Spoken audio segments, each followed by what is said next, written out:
ఈ మాట కూడా చెప్పింది ఎవరో కాదు, భగవద్గీతలోని కృష్ణుడు అర్జునుడికి హితోపదేశం చేస్తున్నాడు.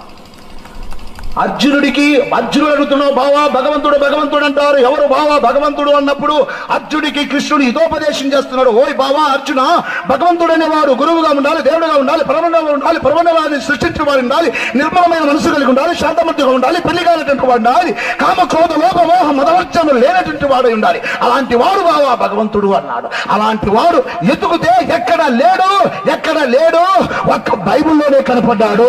ఆయన పేరు యేసు. కొడు తప్పటి ఒకసారి ప్రైజ్ ది లార్డ్, హల్లెలూయా. ఎక్కడా కనపడలేదు. నా ప్రేమటి వారలారా, నేను ఆయన కోసం ఎతికాను, ఎవరు అని చెప్పి. అనగా నా ప్రేమటి వారలారా, మా కామ క్రోధ లోప మోహం, హల్లెలూయా.